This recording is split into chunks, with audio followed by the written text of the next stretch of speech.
The June 6th Metro Human Relations Commission meeting. We do not confirm quorum today, so we will be in discussion and conversation, but there will be no decisions or motions during this meeting. So I will not confirm quorum. I will not review and approval of minutes. However, if there's anything in the minutes that requires editing or changing or whatnot, please do let us know, and Barbara can incorporate those changes. Again, but we will not be approving those.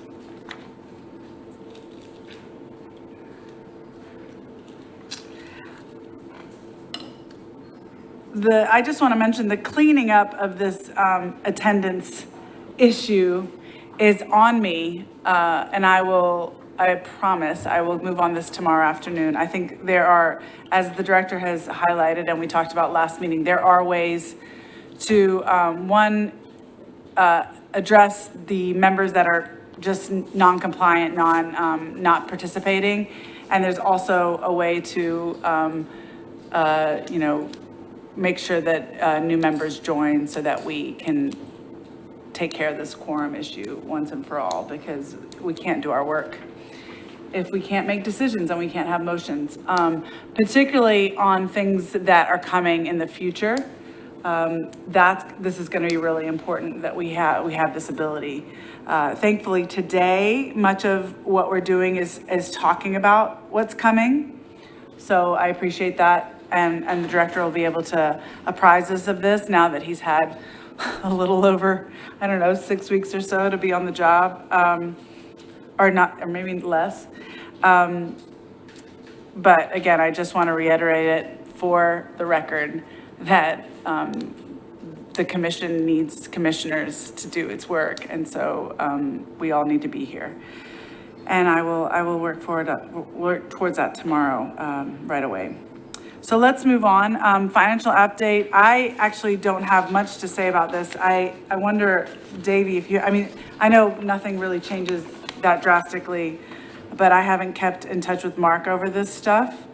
Again, as I look at it, there's nothing that's changed drastically. The one thing I'm wondering is we probably have some savings from the 2 months that not a lot was happening. I don't know, Dave, if you want to update anybody. What do you mean this? With not having an ED salary to pay for January and February. Well, that would be contingent upon Mel not having any accrued vacation time. Yeah. Because that very well could have been. She did. That she did have. She did. Yes. There's a little bit. Do you want to give any other budget update? No, we're just looking at the current budget process. That's more of what I have info on. And that's there's no, there's a full-time equivalent for the research and policy director, and there is a little bit more for the mobile seminars. And that's all that I got the last news on. Is that correct? Yes, and the addition of what we'll talk about in the Title VI stuff. Okay, great. So there's some potential personnel additions that we'll talk about later in the agenda. I don't know if y'all have any questions about that. Do you know when does the approved budget go into effect?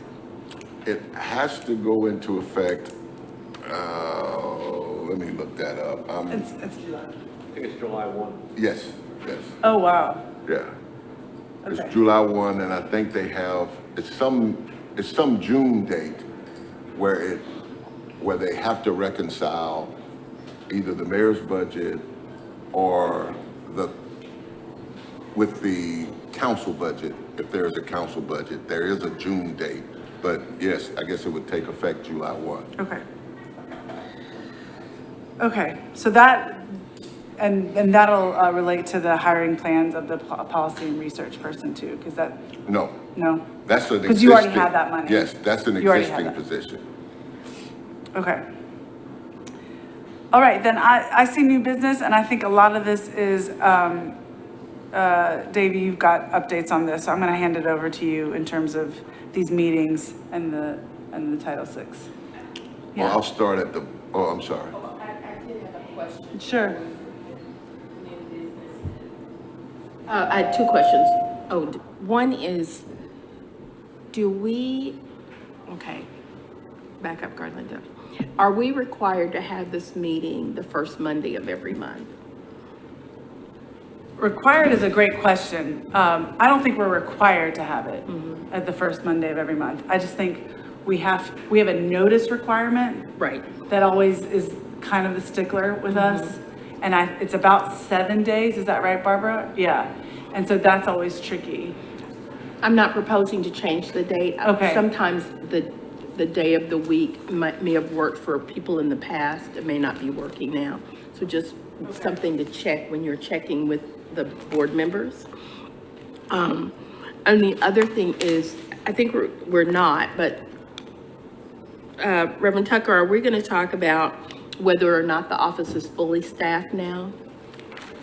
That's going to be part of it? Yes. Okay. Yes. Thank you. Mayor, following up on what Commissioner Burton was saying, the point is well taken that the date and time of this meeting may have been set at a previous time, and it might not be a bad idea to poll the members of the commission with a doodle poll, just to see whether or not the first Monday at 4 o'clock remains to be a good time. It may be that with the current composition of the commission, that's not a good time. According to the rules of procedure, it says the commission shall hold regular monthly meetings at such time and place as specified in the notice thereof. Special meetings upon proper notice be held at any time and any place and may be called by the chair or the secretary, shall call such meetings at the request of any 9 members of the commission. Yeah, that's contingent upon having 17 full members, which would make 9 members the quorum. So you can have the meetings anytime and any place, so long as you notice them correctly.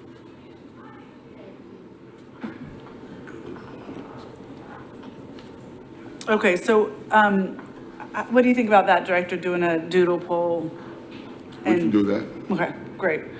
And then we'll work on getting the notice out a little earlier and making sure people can confirm to come. Okay, then I'm gonna hand it over to you to talk. You said you were gonna start with the last one first? Yes. Can I back up just a little bit on noticing? I think we're putting a lot of emphasis on noticing because individuals aren't showing up.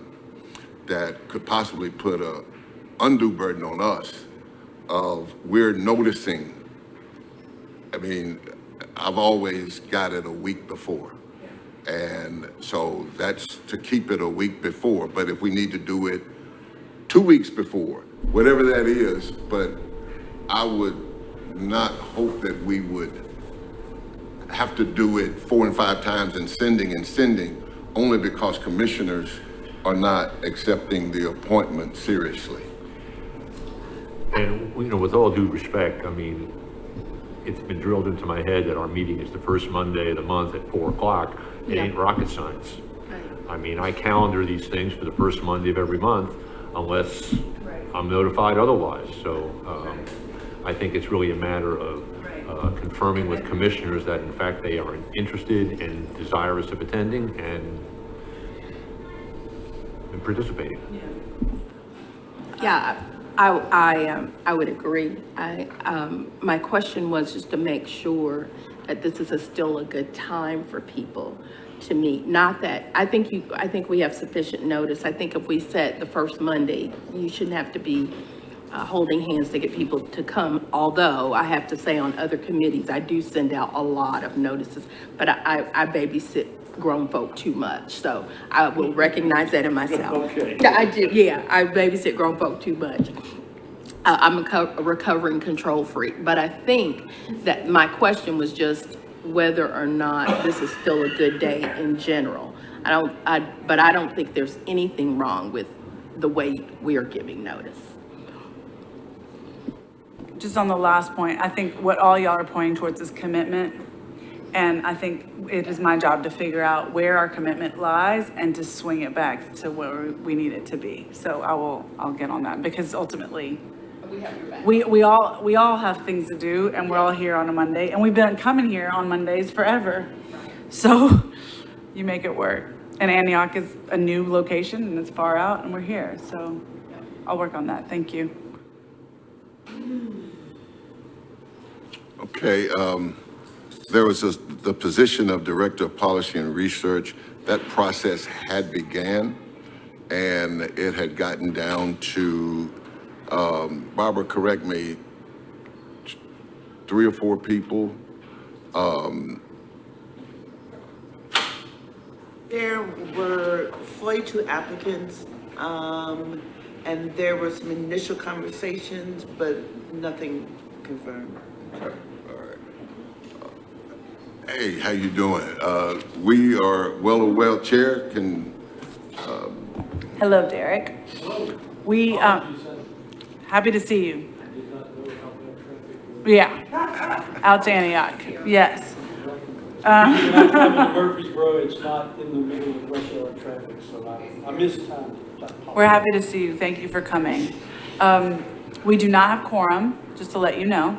And we just had an extensive discussion about that and just. Similar rules, I think, to what we had before, maybe? Yeah, so basically, I've got to clean it up, figure out where commitment is on the commission and encourage people to attend, and those that as we determined last time, those that have not attended a third of the meetings or the last 3 meetings. Yeah, I'll just inform them of that. And not to speak out of turn, but David and I, we had a meeting this week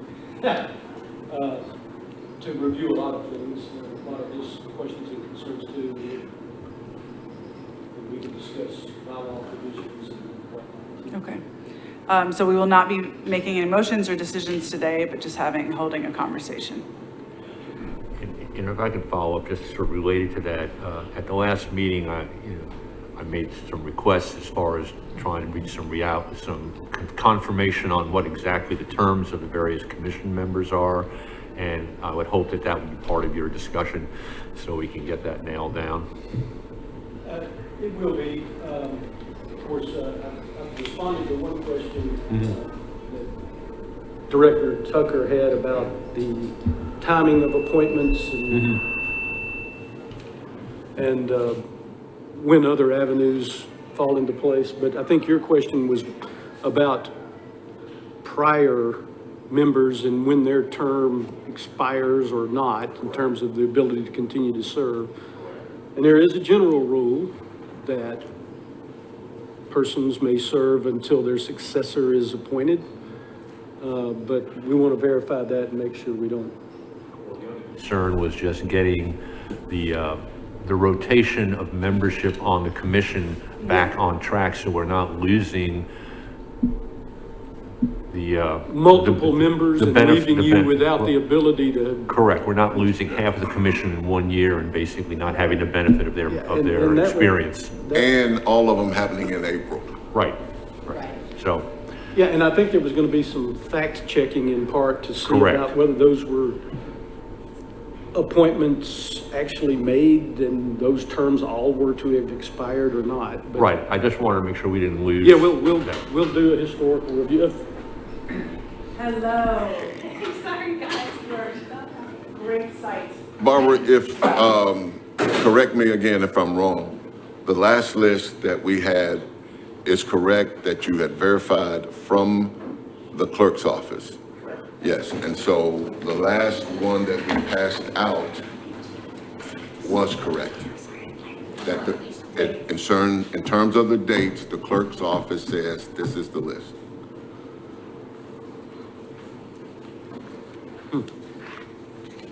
And I guess one of my questions would be, what is the deadline for the mayor after a term expires before it moves to the vice mayor being able to to Right. fill that. And I think that was an email conversation you Yes. may have had, at least my initial impression, taking a quick look at the code or charter provision. Correct me if I'm wrong, it's been a couple of months but I believe it was a 60-day window. Yes, and that was my understanding of what our conversation was it, Yeah, I believe it's a 60-day window before another avenue for appointing authority. But I think your commissioners have to be appointed, then confirmed. yes. So there would still be another step in the process, but I believe it was a 60-day window. At least from a straightforward reading of the general rule of any type of appointments that aren't made. Okay. If we're gonna do this now, this list, does indeed have everyone rolling off in April, whether it's 2022 or 2024, it is April. There's only one person rolling off on a different month. The majority started in May or April, but even people that started in July roll off in April. Does that sound correct to you? Do you get a year, or do you get from your time till April? It sounds unusual to me. Whether it's actually wrong or not, I would have to see when Okay. appointments were made, or if they're basing it not on the appointment, but confirmation, and if there was some delay in confirming everyone for a period of time to where they fell on the same date. I mean, I need to find out how those terms are defined and what happened when, to see if there's some error in communicating the actual dates of expiration of terms. Obviously, I don't believe the system was designed for all of that to happen, but, you know, it predates my tenure here, so I don't have a historical account. But to Commissioner Vinnick's question, we'll fully explore that to see if there's been some mistake, perhaps. Yeah, well, in my experience, when you have a board member whose term runs for a period of time and they end up resigning or leaving, another person is selected to assume that position. That person who's selected, their term runs to the end of the person they're replacing. That's one way, and then sometimes there are provisions, though, that an appointment will last for 1 year or something. Correct. Subject to being reappointed. So those are two ways or methods that can occur. Right, but the point is that either of those two ways preserves the original rotation of membership. So if you have, we have 3-year terms? 3-year terms, so if you have 18 members, theoretically, you should have 6 members rotating off each year. So you basically are maintaining a rotation where people are replacing folks, and you have some. It seems like, though, at the original appointments for this commission, they tried to stagger it more like 7 at a time, 5 at a time. They didn't do 6, 6, 6. I mean, whatever it is. Correct. It's not 9. It's not half the commission rotating off at one time. I agree with that, but there was some not purely equal staggering of terms for the original commission. But again, that goes back many years ago, and where it got off track, so to speak, I'm not historically able to give you that answer yet, if we are able to figure it out. Can I say one more thing about this? I know I'm eating up our time, but this list has 17 people stated, but it has 1, 2, 3, 4, 5 people off of it. So that makes 12. So then technically we do have quorum right now.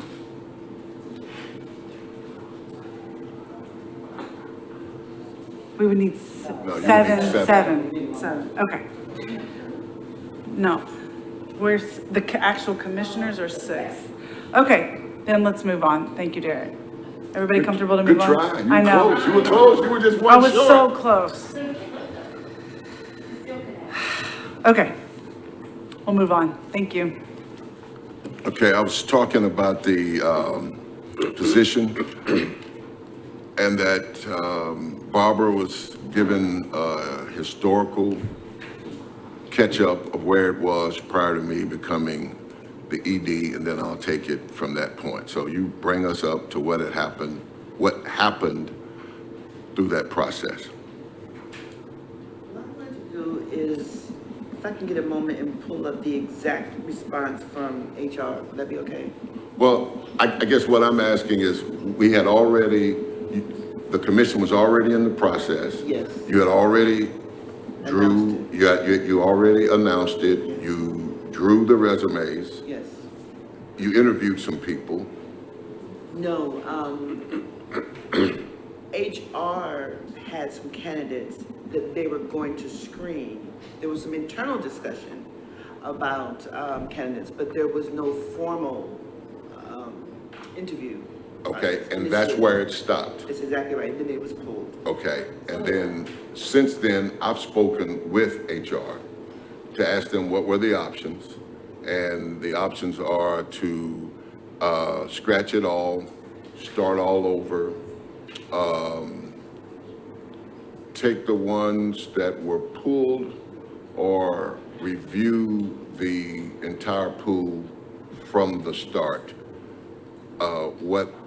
What I plan to do is to take the original pool, so as not to scrap it, and see if, after reviewing the individuals in that group, to see who are still available to talk to about it, as a way of not throwing it all away and starting all over again. So that's my plan of how I plan to go forward with filling that position. And that pause is for any comments, if there be any, before I move on to the next thing. Okay. And the point of Comments, that but not expressions of, opinion or something, and the point of that is to check in to see if those candidates still want the job Yes. even, or, yeah, just to clarify. And that's assuming that we have at least some of the candidates that we want, because I know it was between directors. Yes. And so it's still a vital pool as far as you're concerned. Well, it's 40 folk or so who turned in. Okay, so they haven't been screened beyond first Yeah, screening? other than just saying the basic HR, here's a group that meets your criteria. Thank you. That's where it was. Gotcha. The other issue is, and I'll jump back to the top, about these meeting locales, and I really do want to hear from you. As I said on last month, one of the things that I'm hopeful to do as the ED is to involve the commissioners more in the work of the commission. And I know that would actually mean every now and then something a little bit more than a Monday. One of those things would be holding these meetings around the city. Some parks, because it has to be a metro-owned place to hold a meeting. And how do we also engage the community in knowing who we are? More often than not, just in my 1 month, the information we get is basically from people who have exhausted whatever mechanisms are on their typically metro jobs about workplace stuff that reach out to us. And that seems to be the lion's share of that. But when we're talking about equity and what's actually going on in the city, I believe that the people in the city really need to know that there is a Human Relations Commission that exists that's been tasked with these issues around equity. So going out into the community would provide the respective commissioners of those areas with their own constituencies to be made aware of the meetings, and even, I don't know, whether some presentation from time to time by some commissioner of some important initiative or program that is going on in that area, that how do we leverage that? And so for me, just moving around was one of the ways. Granted, this is out of the urban core, but you have East Park, which is right out of downtown. You have Bardo Library, which gets used for everything. But I also want to make sure, and we can't do that tonight or today, but if that's not something that the commission wants, then that's not a die on my flag kind of thing at all. But again, how do we, again, talk about ways of engaging the community primarily through the commissioners? And I'm open to hear anything. I see you punched in. I did punch in. So I'll reiterate what I said the last meeting, and I think there were two things. I can barely hear you, Irving, I think and there that is a rarity. I think there are two things that I think are critical here. First, I think that it would behoove us to, once we are fully constituted, to invite the council person in the district where we are meeting to come and present to us about the issues that the council person sees that arguably fall within the jurisdiction of the commission. And secondly, for those commissioners who live in that particular area and or the council person to identify community groups that have issues, again, that would relate to the work that the commission is doing, and have them make a presentation about what those issues are. And going back to the first point, the only way that I think that we're going to be able to enhance the budget of the commission is to educate our council about what we do. And the way we do that is to invite them to come to our meetings and tell them and have them tell us what their concerns are that fall within our jurisdiction, and then hopefully address them in a positive way. Wrote all those down, thank you. And I just want to add a little emphasis to what Commissioner Vennick was saying. I really think that there is that relationship building that hopefully the commissioners will do with their respective council people. Because you have that shared thing. They're an elected official and you're an appointed official, and we both have stuff that pertains to Nashville. So I think that that each commissioner should want to develop that relationship, not only with their own councilman, but with as many council people as possible. Well, shouldn't the chair recognize you? I'm sorry, I've Oh, got okay. your roles reversed. I apologize. Go ahead, Derek. In the event Metro-owned property may not be available, or there could be conflicts in times, legal has also determined it's like Metro control, so that would allow you to also meet on leased spaces that Metro may have some type of proprietary interest, but not technically own it.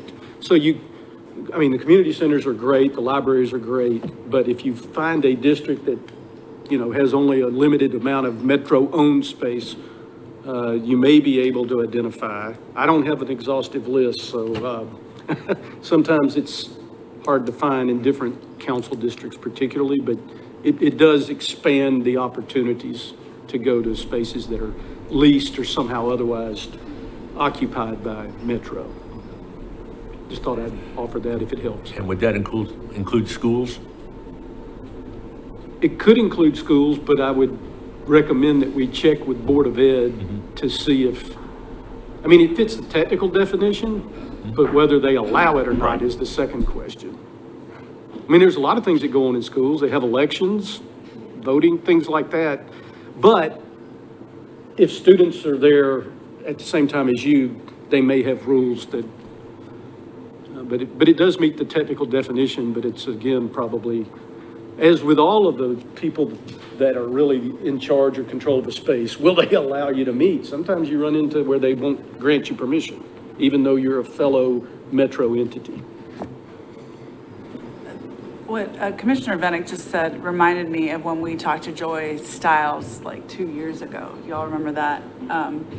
And it would be, so I think this is her district. This is where, so imagine if we invited her here and asked, there's no results. Obviously, they don't have any information, but just loop back around on those council people that we've talked to and ask hard questions of, and bring them back in and say, well, now we want to know where are we at 2 years later and why? So a bit of an accountability measure as well, for those that we've talked to.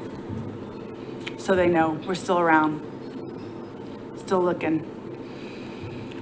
Is public housing or public housing facilities part of our bailiwick? Could we meet there, say, I don't know, Casey Homes, for example, is that considered metro? I know it's not classified as a board or commission, but the Continuum of Care is a metro entity, and we have met on, I'm their advisor too. We did, for a while, meet in one of the areas where there was an MDHA offices. Right. And then we've also, though, met, like right now, currently, we meet out at the Vine Hill Tower in their community room. And we've also had meetings in some of the community centers. So they struggle sometimes to find a home for their meetings.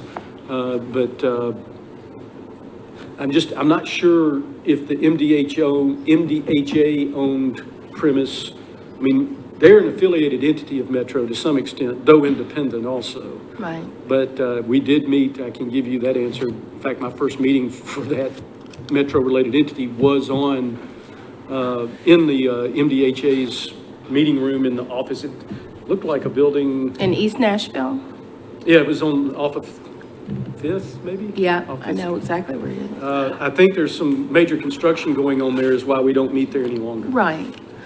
And I forget, I don't know if that was Casey Homes, though. I think it was Charles Davis. No. No, it was- Yeah. Could be. A question I do have, or a statement I guess I'll make, is I am still, don't feel the confidence that I know how we are supposed to relate to constituents, to people that we're serving. And in saying that, I would say, I think it's important, we have quorum. Okay, we got quorum. Uh-oh, we're finna start something. I think we need to try to meet, I'm sorry. I'm sorry, I didn't know I was sitting right beside the man. No, what I am attempting to say is I think that part of marketing ourselves, if I may use that cursed word, is to get going to where people are and inviting them in, inviting groups in communities, particularly communities that we are hearing from. I think that's an effective way to invite community leaders, so. I love the ideas of going to the city, to places where our constituents are, and something that is kind of unrelated, but around the bigger point of how we get the word out about this work.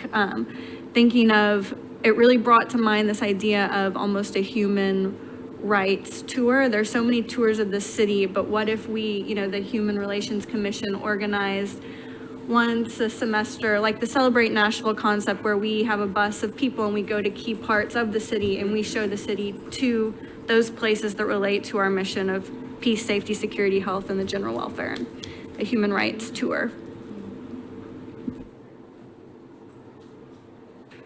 Okay, I love that. I think I see the director noting all of this. What I want to do now that we have quorum is quickly maybe try to, some of us are going to have to leave. So the most important decisions, director, if you're open to that, we could bring to the surface first, so that we can get whatever motion or direction that we need there. And then we can, for those of us that can stay back a little bit, we will do that. The most important thing right now, first of all, I'm going to call this meeting to order. I'm very, very delighted to see that we have quorum. We have 7 members here, and that is what we need for a commission of 12 individuals. We need to review and approve minutes. So let's review and approve these minutes. We actually also, it came to my attention, did not approve last time. Did you think of that too? Yeah. So we will bring those next time and approve both. Can I get a motion to approve the minutes, please? Any against? Any second? Sorry. Any against? All right, that motion has been approved. Oh, all in favor, sorry. All in favor? Aye. Aye. Garlinda. Can a commissioner who was not in attendance at the meeting move to? Thank you. No, he said Yes. You can, She can just, it's just minutes. it's a good question, but, No, that's a good question. Yes. but you have authority. Yeah. Sorry, and I started speaking Farsi too. Okay, so we had Galinda move to approve. We had a second. I said all in favor. We heard the ayes. Anyone against? No nays? Then it's moved. Next thing. We don't have them. These are the minutes from May. We still need to approve the minutes from April because we did not have quorum, but we'll bring that to the next meeting and we'll get that done. Okay, got it. Now we can move directly into the substance for the next conversations. I don't know if there's many decisions that need to come out of them, but Davey, I'd like to hand it off to you so we can get going if there is. Okay, well, we were talking about the meeting locales, and so now that there is quorum, that there can be some more definitive discussion, particularly around, is that something that the commission is good with, of moving around the city with the meetings? As I've shared, that was something that I initiated, but that rests in your hands of saying that whether or not I can do that or not. So to have discussion around that, and so me trying to say why I would like to do that, but that ultimately resting with you. So I'd kind of like to hear about that, but also in that how, and we kind of talked about that a little bit, and I made notes on what some of us have said about how do we get more involved, how do we get the commissioners more involved, and we talked about also getting the commissioners involved with their respective council members in those districts. And I think you said it there toward the end, Chair, you made a couple comments toward that line. So if there's just anything that we need to talk about the meeting locales, that would give me some clear direction. Yeah, it sounds also. like to me, there could be a motion for just moving the meetings around to community members from this point forward. We could have that motion. I don't know if we need a motion for commissioners being responsible to create programming around that. No. Okay, so does anyone want to move a motion forward for holding our meetings in community centers and in the community from this point forward? I'll make that motion. Okay, any seconds? All in favor? Aye. Anyone against? Okay, do I need to hit this every time? That one's moved. Thank you. I just asked clarification. Do you want to limit it to community centers, or were you also? I said in the community. Oh, I'm sorry. I said community centers and then I clarified in the Okay, community. gotcha. In the community, because it might not be a community center. It could be all the places that you all brought up. Right, libraries and Including, yeah, anything that is Metro leased or owned. Occupied. Yeah, Hate the occupied. word, but. So now you have, you're fully empowered to organize these meetings throughout the city. So that's wonderful. But I did hear that the support and the participation and cooperation of the commission on this is important. So both suggesting places and hopefully we get our act together enough that we are now inviting people and inviting community members. So not just us showing up, but also rallying members around us. And we, as we confirm commitment on the commission, I think this is another part of that, is who's willing to do this, who's interested in doing this, what kind of timing do you need to make it happen, and also on the council. I know the director has got his eyes on building that relationship with council members, but it also will require commission members to do so as well. And I assume everybody knows who's in your district or where we're going. So please, when you see the agenda or whatever you see, if it pops in your head, like, hey, why don't we bring, like I just said today, Joyce Stiles back out, these types of things, this creative thinking is very much appreciative. So this is the kind of work we need to be doing beyond just showing up to the meetings. Okay, that's all for me. The Title VI discussion is the main thing that may bring up the most comments or whatever. What I've been able to ascertain is that the MHRC has been the organization that has appeared as the Title VI organization for Nashville. Although there is nothing concretized that says that. There is a current piece of legislation that is in council, I don't know where it has moved at this point, that would name that. It would actually name MHRC as the Title VI compliant officer for Nashville. Council Member Welch was tasked by Vice Mayor Schulman to set up a committee that issued a report around Title VI, primarily as it relates to language access. That there are 5 major languages that the city should provide language access for, up to and including forms, and in some cases, even interpreters. Well, the council is trying to rectify that in this budget process. So what has emerged out of that is not in the mayor's budget, but has been placed with the chair's budget. And the chair's budget of the council is normally the one that gets reconciled with the mayor's budget that gets passed as the budget. And so in that, if that were to be the case in conversations with Council Member Jenny Welch, that they're prepared to staff 1.5 FTEs for that.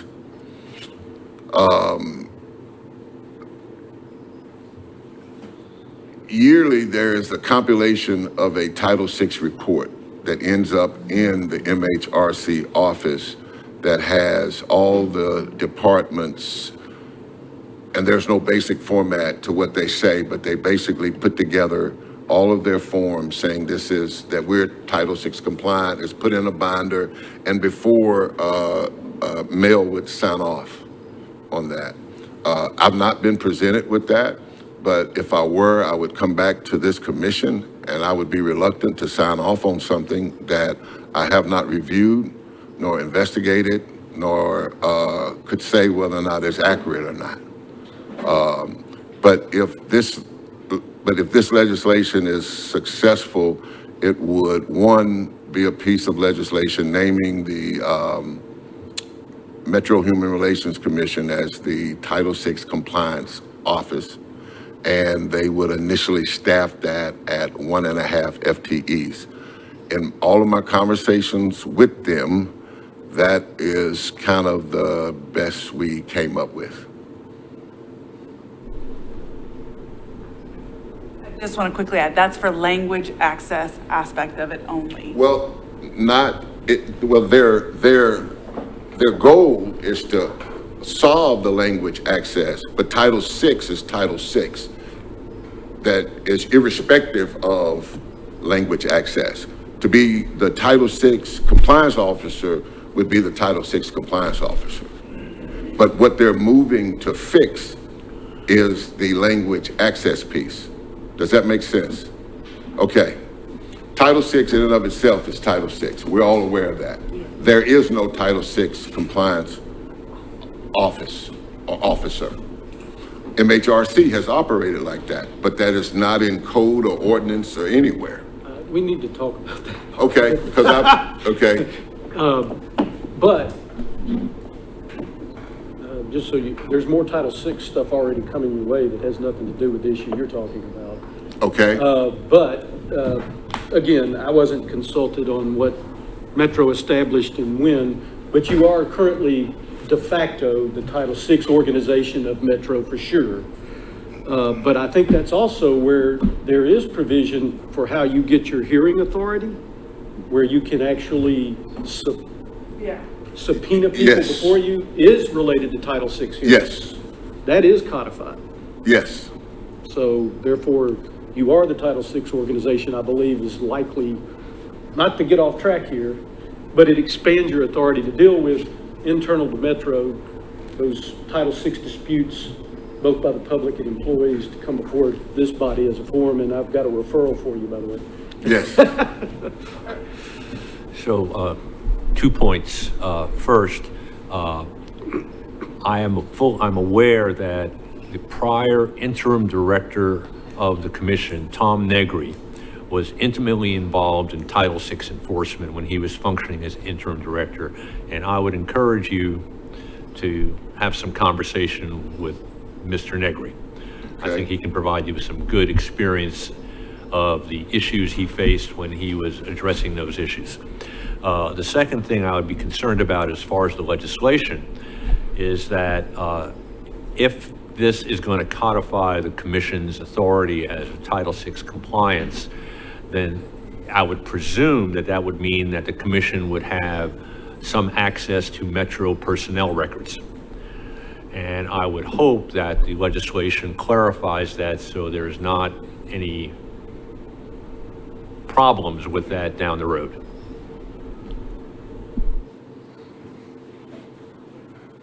And so for me to understand, because, sorry, we've talked about this and I still don't get it. We will be the Title VI compliance organization and have the Title VI compliance officer with 1.5 FTEs. Yes, if that is approved. Yes. And so if you say, I have 25 issues and I can only address 6 investigations, that's being ambitious, what happens then? Well, that would be a problem. You don't have the bandwidth to do it. And as I was saying, what is moving this is language access. And this is tied to language access. That's the issue that's moving it. But as Mr. Smith said, we've been the de facto in that we're able to, as the commission, hold hearings and do all of that, which each department also has a Title VI officer that reports to you. Yeah. Just note that. And for the record, that reporting is not codified in type or any other thing other than yearly. What I've been able to tell in a month is every year when Metro is required to do the Title VI compliance, each department puts together a report that goes through Metro HR that is ultimately presented to the mayor and the council as this is the Title VI compliance report. But what that report contains has not been verified at all or looked at by this commission. And that gives me pause. And it should give you pause.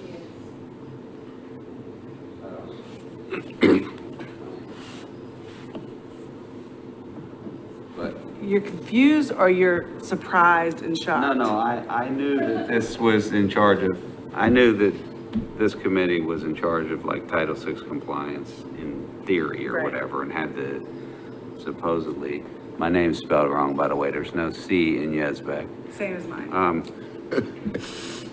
So Do I make a note of that, Commissioner? there's no C in Yezbak. Please Your note that for the nameplate's record. correct. Huh? Your nameplate in front of you Yeah, I is. think it's just for. My nameplate is correct. It's the little screen thing. Oh, okay. I guess it makes me a little curious why there's reluctance to like require information from different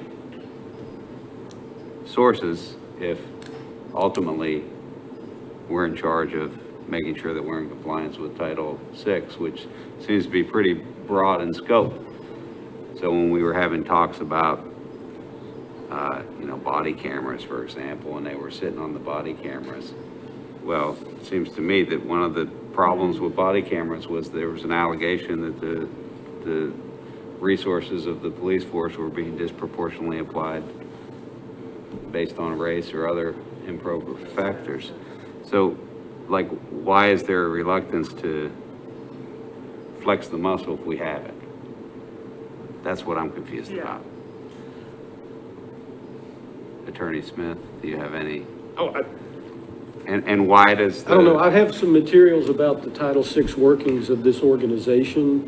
I hadn't studied it on the issues you're addressing. I do know there was some mention, but as to the how here or why things are being reported, my understanding, again, subject to being corrected, is that this commission, by hiring an executive director, allows the executive director to be Metro's Title VI compliance person. And those reports annually, I thought, did flow to him or her, but I don't know that that's been occurring or hasn't been occurring. So I then, can't when he speak to gets a report from, let's say, whatever department, just pick one.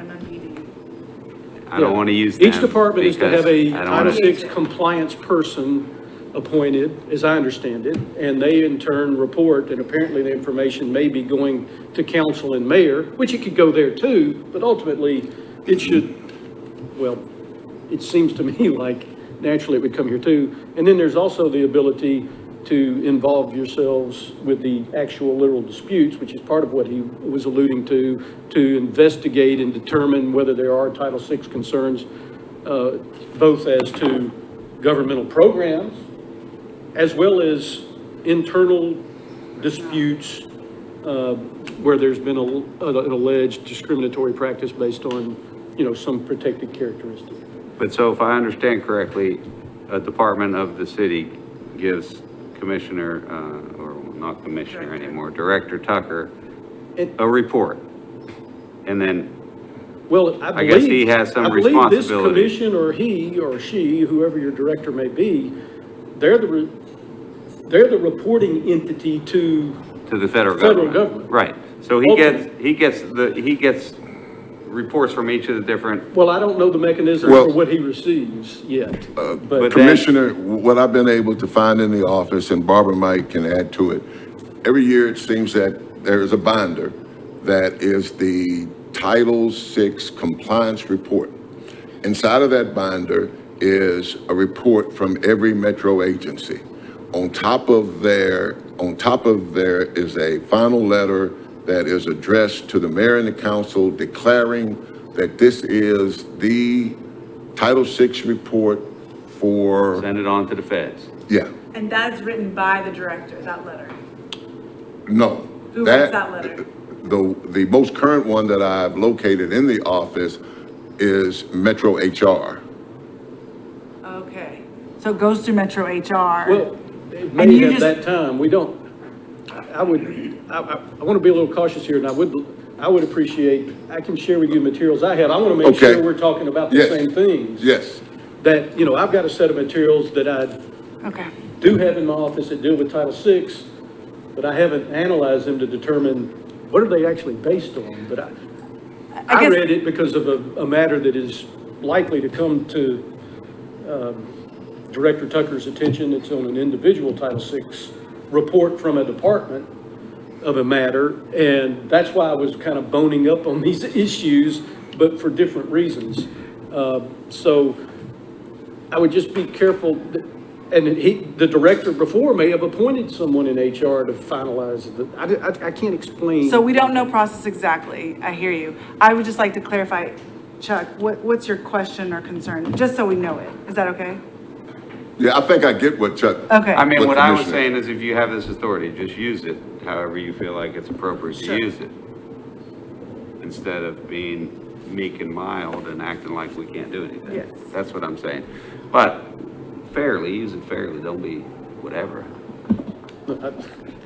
And I just wanted to have this opportunity to meet with Director Tucker to make sure we are all on the same page, because frankly, in my tenure as the legal advisor, I have not seen or really discussed the Title VI powers and authorities of this commission or the director, other than I did hear from your prior director several times that the director was in charge of the Title VI compliance report. But that doesn't mean she didn't delegate to someone, or someone else may have been acting in her place. I don't know those answers to that, but that is for the federal compliance part of the report.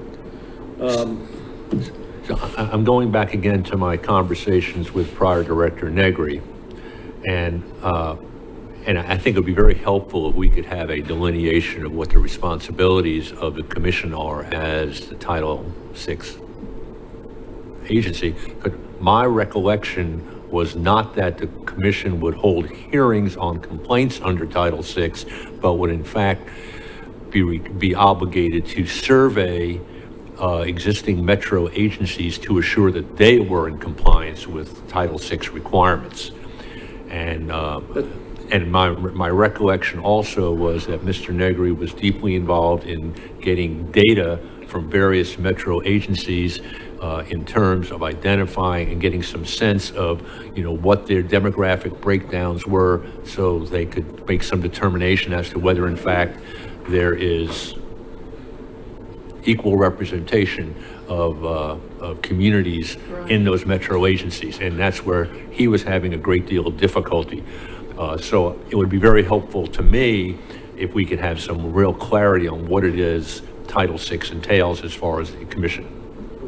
Well, I believe there's also the ability for you all to conduct conciliation meetings and things of that nature. I don't think your powers under Title VI are as limited as simply making a survey of Metro's compliance. So, But again, I'm going to share and discuss all the materials that are. and if I could interject right there, what I've been able to find is actually the opposite of what you're saying, Commissioner Vinnick, is that inside of all of our organizing documents, we do have the authority to hold hearings, to do conciliation. In fact, the ordinance pushes conciliation heavy first before moving to doing that, all the way down to issuing subpoenas that if folks don't comply, you go to Chancery Court, blah, blah, blah.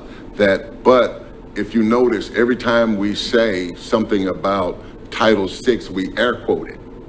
And that's the vagueness.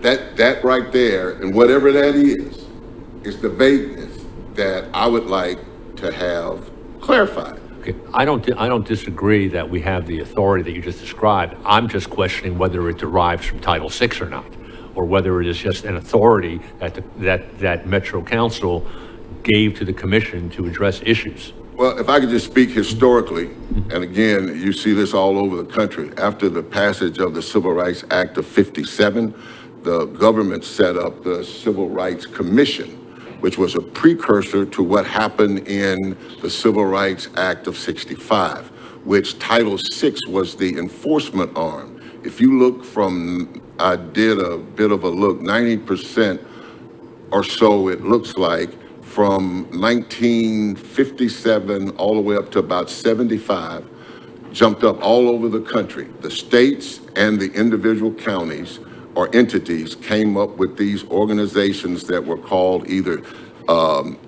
human rights commissions, human relations commissions, or some type of name like that, which was a wink to comply with Title VI of the recently passed Civil Rights Act.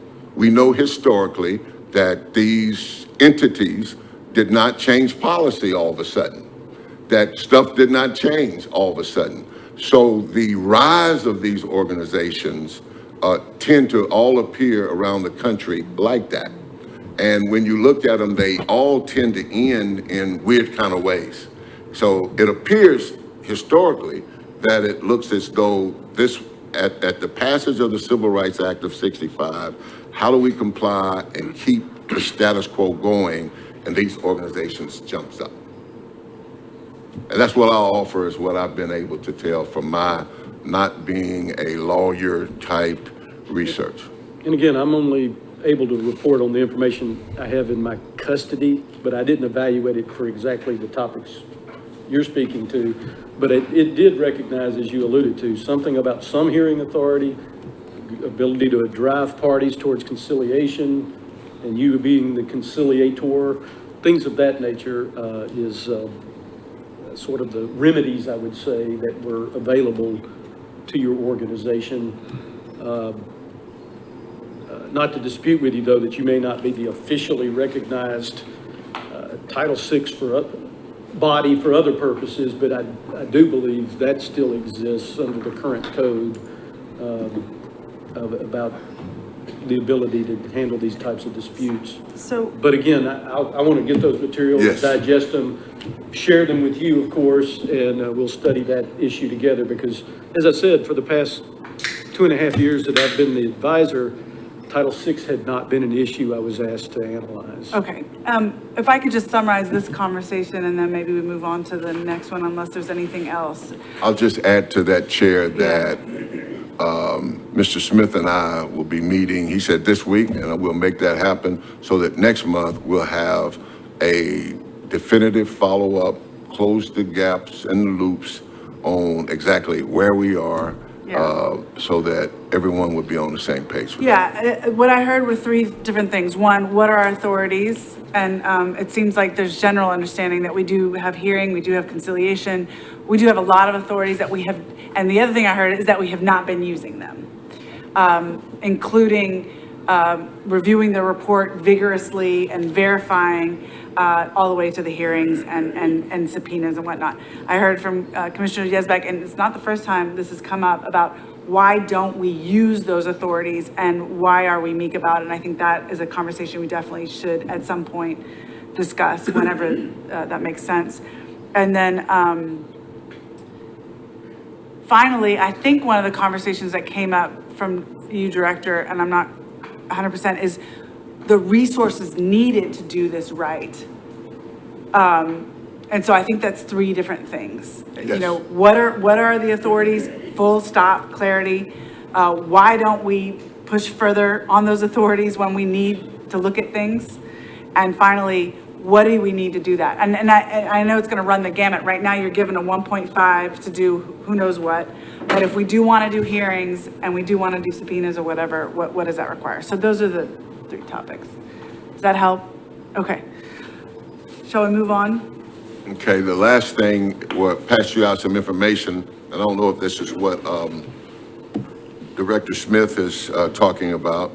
We've been in conversation with an individual at the Metro Health Department, and I've included just public documents that are available.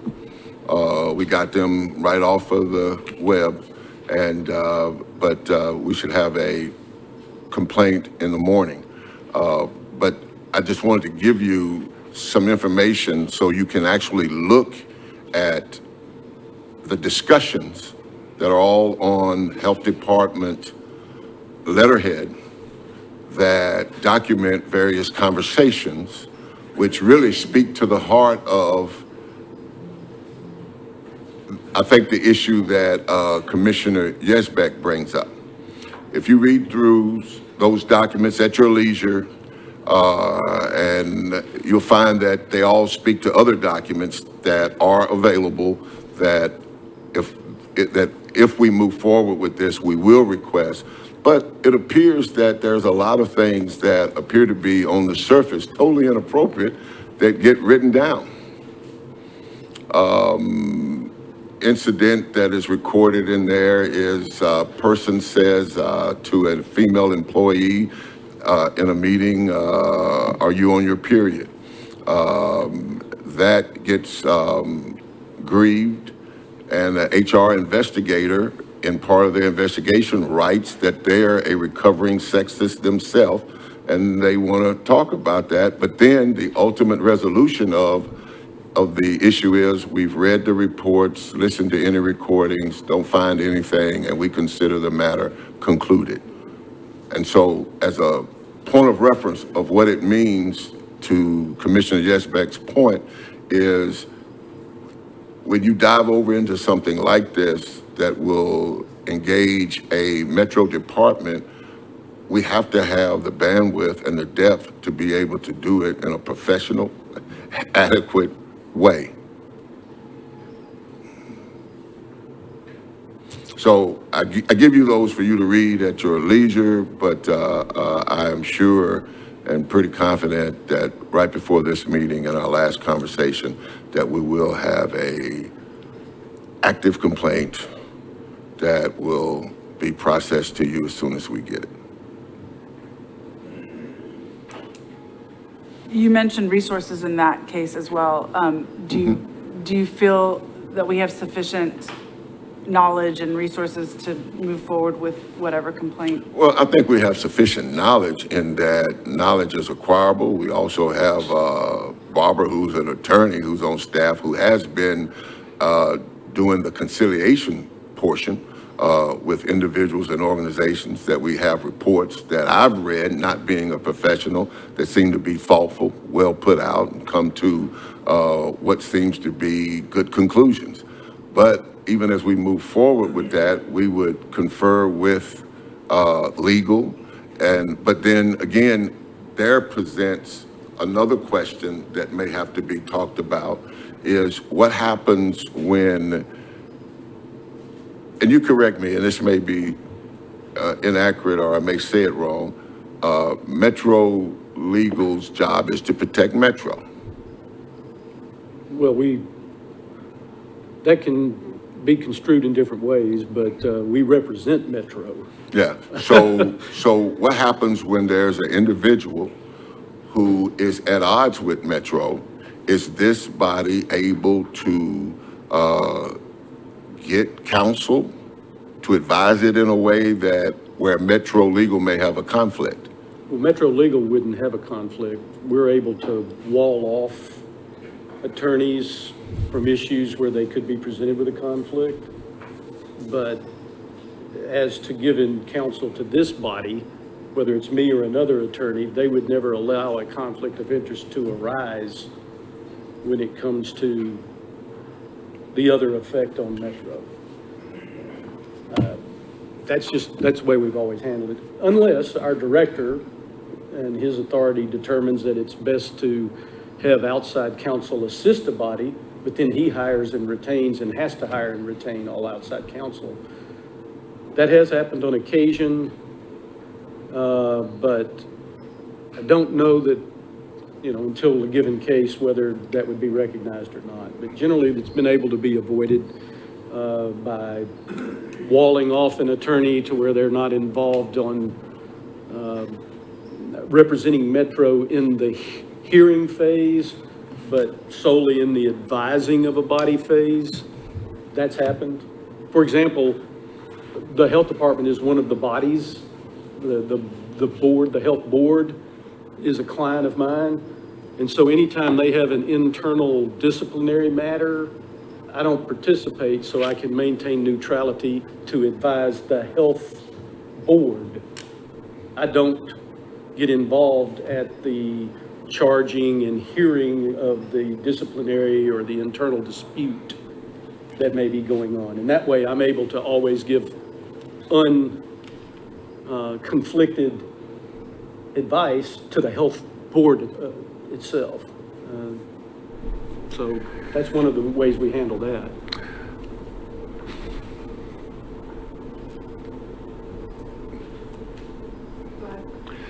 So I'm going to express my concerns as an attorney here. I guess to the extent that there may be a complaint forthcoming on behalf of an employee, I'm a bit concerned about being provided documentation about that complaint before the complaint is actually before us. I'm concerned about having any information about a complaint being presented to us before we have the actual complaint before us. Secondly, I'm interested to know how, there are parallel, so it appears that there are parallel tracks within Metro. From what I understand, from what I read, this employee would have the option of submitting a complaint that would be under the jurisdiction of the Human Resource Office. And I know that Human Resource Office, in fact, does very extensive investigations about complaints, personnel matters. So I'm just wondering, and perhaps you could provide some information to us about that, as to how parallel tracks of complaints arising from employees are dealt with if in fact the Human Relations Commission is a venue for a complaint and the Human Resource Office is a venue for a complaint. I'm not familiar with the specifics of what, Right. the matter that I was speaking to is not what you've addressed. Okay. I'll Okay, just and share then we'll that. talk about that. I guess I use that for illustrative purposes. Okay. But it will also be, but if you read those, Metro Human Resources has already made their final whatever on it. I'll have to go back and read them in Well, more no, detail. I verified that Metro, the department has a human resource department. When you aggrieve or appeal, it goes to Metro Human Resource, which is the main Metro.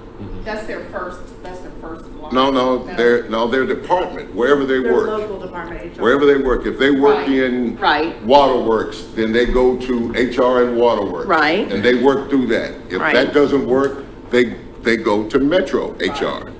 And Metro HR has been on record in what you have in your hand already. Okay. And again, I don't know who the complainant is Right, and things right. of that nature. I'm sorry, when my office printed the agenda, I didn't, Yeah, no, I collected that, and you're a lawyer, Commissioner Vinnick, and maybe there may be some problem with that. Oh, it's a debilitating, But my point of making is that this information was not anything that we went through any official channels to get. This is information that has been covered in the press. no, I appreciate that. I appreciate that. I'm just concerned, just the lawyer in me says that I'd much rather to have documentation about a complaint when I have the complaint in front of me.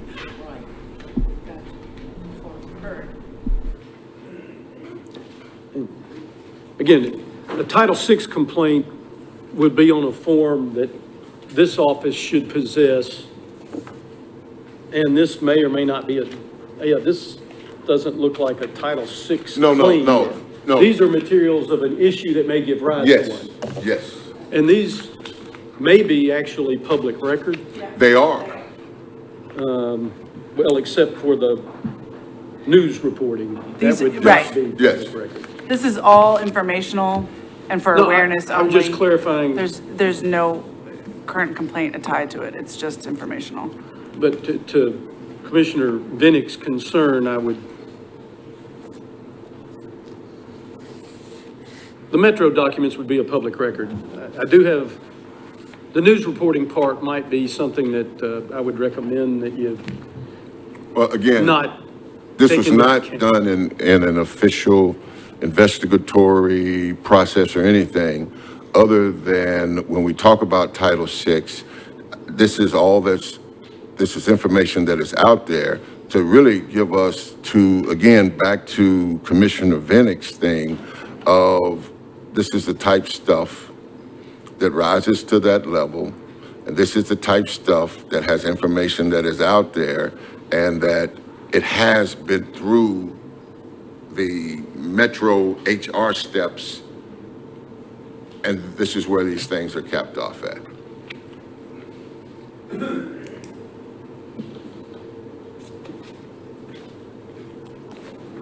Okay, so for clarity, the information that's been included is just information and for illustrative purposes. There's no more conversation around the Title VI discussion or, I don't know, possible examples of that? Well, can I make one last comment, Chair? Sure. As we put in the agenda item, MHRC's role in compliance, accountability, training, and reporting. Those are 4 areas that when you look at Metro-wide, that for you to assume the responsibility of something, right now, MHRC does do training. Compliance. There is no current mechanism for what it means to ensure that Metro is compliant, other than departmental policies. Reporting. we don't generate, we just receive. And so, again, I'm just trying to make the point of when you're asking about what this entails, that we don't have the bandwidth other than to do, for lack of a better phrase, a wink, wink toward whether we're doing Title VI or not. So that if this commission wants to do real Title VI, we're gonna have to understand what it is, and we're gonna have to do some hard work toward convincing the powers that be to equip us to be able to do it in a integrous, professional fashion. That'll be all I gotta say about that. I think we can all say heard. Heard and in support, because certainly if this is what we've been given as a duty and a responsibility, we should definitely address it and utilize it. Title VI is no joke. Like you said, historically, it is the enforcement tool of civil rights. So I'm glad we're taking a very deep dive on this. Okay, I think we've covered all new business. Shoot, sorry. But while Linda was here, we should have done the procurement board nomination. But aren't you a ex officio member of that standing committee? Yes, but I'd like a vote. Yeah, and I started to mention, I think you're about to lose your quorum if anything I requires a needed a vote. vote. I needed a vote on getting him on there. Anyhow, last meeting, for those of you that were not here, we had a great conversation with a citizen that was here for public comment. And it was about him and his abilities and experiences. And we were hoping to be able to address that further today, but we cannot. So I will do my duties to make sure there are enough butts in the seats next month, and we will address that ASAP. But it was a great conversation, and I think everybody that was present felt that, yeah, we have a qualified person for that. But we'll talk about that when we can.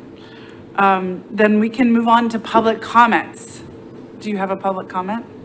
No, in the interest of time, I'm just so grateful to have the opportunity to be present for this discussion. There's a lot of very important pressing issues in the Metro.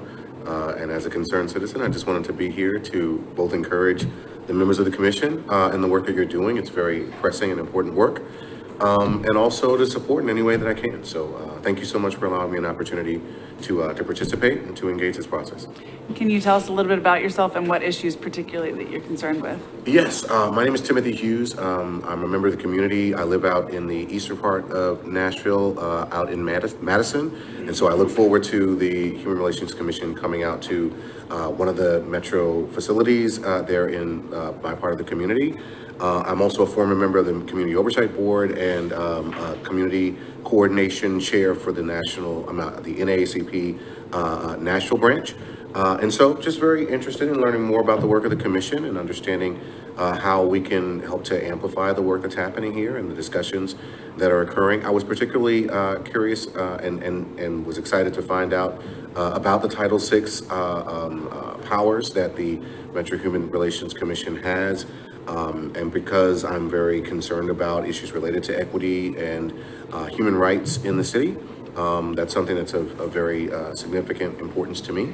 So yes, I'm very excited to hear those discussions occurring in this space and looking forward to some material output going forward. Great, thank you so much for being here. Thank you. Any announcements? Usually Commissioner Vennick has an announcement. Any other announcements other than nothing? Not today. Okay. Are we participating in Pride Month in any way, Barbara? Usually we have something, a table or something like that. Definitely as a sponsor. I'm not certain if we have a table this year. Okay. But definitely as a Okay, sponsor. thank you. I just wanted to make sure. Anything else announcement-wise? And yeah, do send your suggestions for community places moving forward. That would be great. Okay, well then, if we have nothing else, I want to thank all of you all for coming today, and we will continue taking our work into a very, what's the word? Meaningful direction. Can I have a motion I need a motion to adjourn, yes? Second? All in favor? Aye. Any nays? Great, let's adjourn.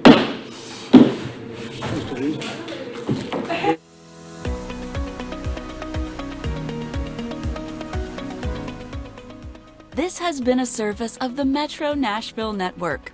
If you would like to see this presentation again, or for more information on this and other programs, visit nashville.gov.